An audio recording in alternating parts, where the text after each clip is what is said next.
The Minister for Foreign Affairs, Immigration and Egyptian expatriates of the Arab Republic of Egypt. So we'll be making a short statement and then I'll invite His Excellency to also make the statement. We may not have much time for too many questions because he's also destined to have a session with the President of the Republic of Kenya. So as soon as we finish, perhaps there could be just one or two very short ones, and then we have to leave. Your Excellency, Dr. Badar Abdelati, Minister of Foreign Affairs, Immigration and the Egyptian expatriates of the Arab Republic of Egypt, distinguished members of the press, ladies and gentlemen.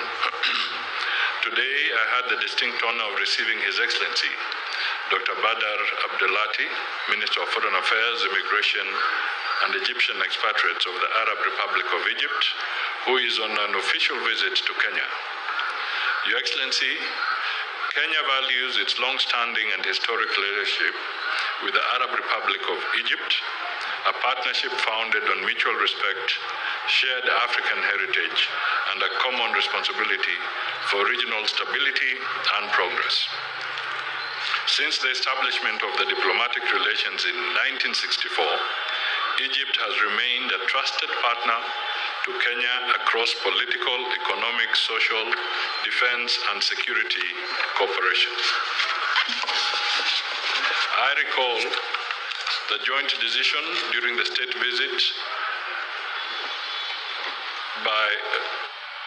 to Cairo in January 2025 by His Excellency President William Ruto and His Excellency Abdel Fattah el-Sisi to elevate our relations to a strategic and comprehensive partnership. During that visit, our two governments also signed 12 bilateral agreements, significantly expanding cooperation across key sectors, including trade and investment, education and research, technology, governance, gender equality, youth empowerment, maritime affairs, telecommunications and ICT, space cooperation, housing and urban development, and sustainable development. I commend the progress made by our respective ministries and departments and agencies in establishing sectoral working groups to spearhead implementation. To ensure momentum is sustained, I note that the two countries are set to hold a midterm review to assess progress, identify challenges, and refine our strategic priorities. This is in addition to the proposed state visit of His Excellency President Abdel Fattah el-Sisi to Kenya later this year. We have taken note of Egypt's interest in aligning the visit with the Africa-France Summit to be held in Nairobi in May 2026, and Kenya remains open to constructive engagement on this proposal. On trade and investment, His Excellency Dr. Abdelati and I underscored the importance of deepening economic cooperation by creating an enabling environment for businesses to thrive. We encourage our private sectors to leverage synergies, diversify trade products, and fast-track the establishment of a Kenya-Egypt Joint Business Council. In our engagement, we emphasize the need to streamline trade, address various issues, trade facilitation, inefficiencies, and to unlock the economic resilience and shared prosperity.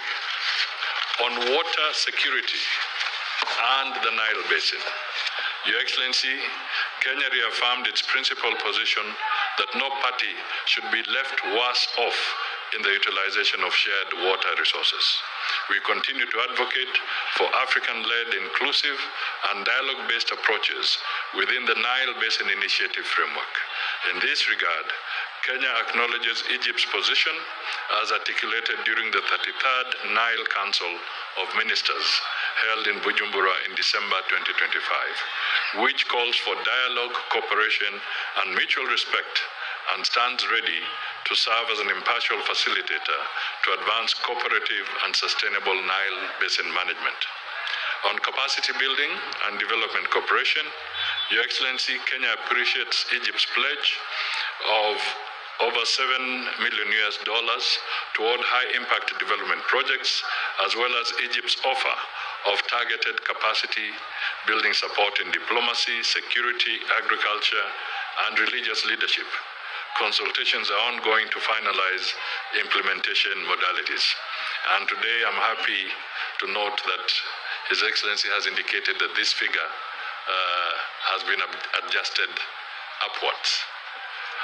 On peace and security, we underscored our mutual commitment to peace, security, and affirmed the fundamental role of stability in fostering robust economic growth and societal well-being. Together, we appreciate the ongoing peace and security efforts in our regions and stand ready to collaborate closely with international partners to address shared challenges and promote regional stability. Kenya appreciates Egypt's role in the African Union Peace and Security Council, through which Egypt has made significant contributions in the promotion of peace, stability, and conflict resolution. Egypt's active participation reflects a strong commitment to fostering regional cooperation and security.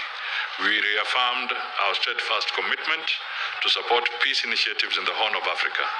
Our shared efforts is aimed to not only secure stability, but also foster sustainable development and prosperity of our people.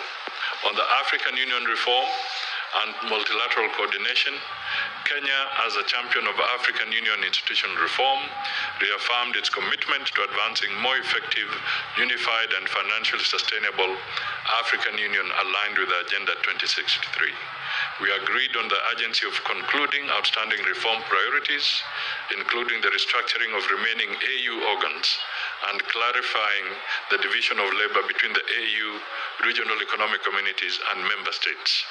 Moreover, Honorable Minister, Kenya presented its candidatures for the Kenya Continental and International positions, including Judge Phoebe Okoa for the International Court of Justice for the period 2027 to 2036, and we would appreciate, and we do appreciate, Egypt's support towards the re-election of Dr. Litha Musimi Ogana. This actually happened, and we thank you for your support. It was done for Ogana, but for Phoebe, it's coming in November.